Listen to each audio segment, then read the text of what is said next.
Mi nombre es Camarillo Borja Lixahaitl y les voy a exponer mi resumen. Los orígenes de la imprenta de la gráfica mexicana.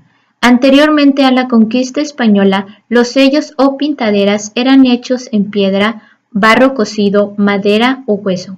Eran de uso ritual, militares o la vida cotidiana en los pueblos mesoamericanos.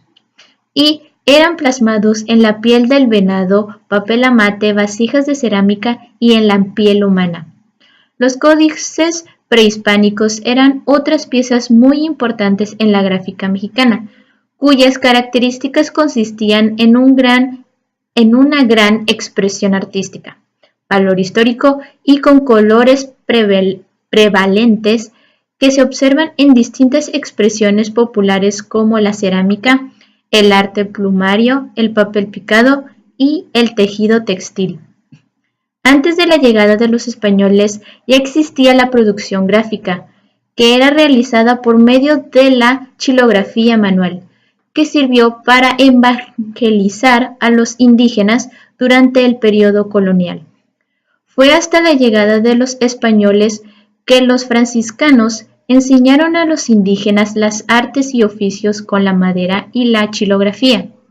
También estuvieron los murales prehispánicos hechos al fresco, con expresión plástica, imaginería y colorista. Otra pieza muy importante fueron los naipes para juego, los cuales fueron relevantes para los conquistadores y a pesar que eran prohibidos, su fabricación fue la combinación de la gráfica hispanoamericana. También la producción editorial en la colonia. Fue en 1539 en la Casa de las Campanas, a instancias del primer obispo Fray Juan de Zumárraga y el primer virrey Antonio de Mendoza, que se instala la primera imprenta. Gracias a esto se da un buen inicio de producción gráfica, con gran características distintas a la europea, haciendo que llegue grabados que ilustren los primeros libros. Fue así que se fomenta la producción de estampas, viñetas y capitulares.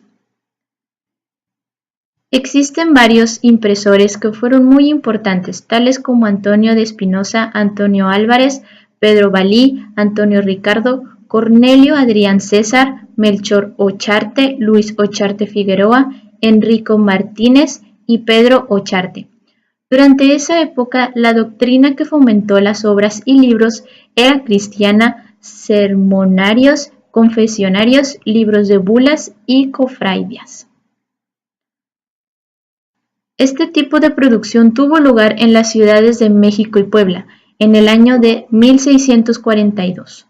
Fue Puebla la que se convirtió en un sitio de grandes innovaciones en el ámbito gráfico. Por otra parte, las ciudades como Oaxaca, Guadalajara, Guanajuato y Querétaro se convierten en importantes centros editoriales cuya importancia primordial es el grabado de madera.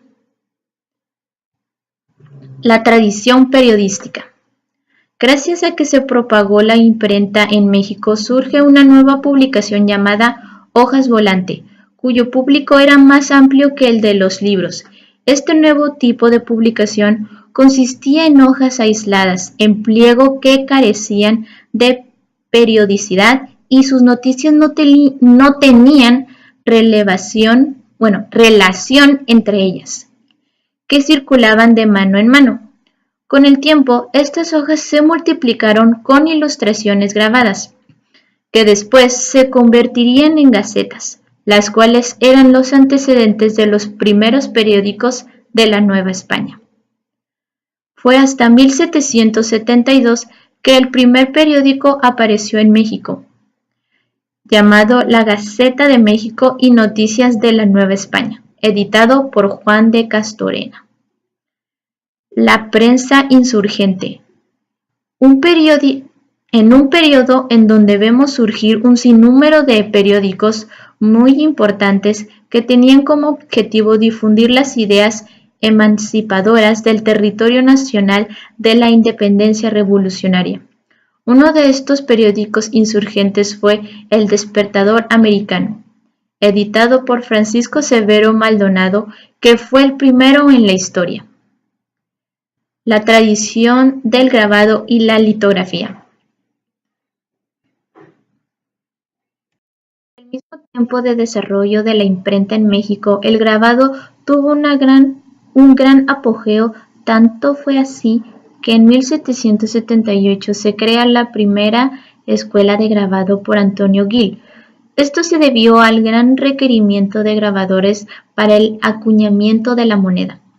Fue después que el grabado en metal se desarrolló, cuya relevancia era la ornamentación para la expresión plástica y propósitos religiosos, para así seguir con el desarrollo a la ilustración popular.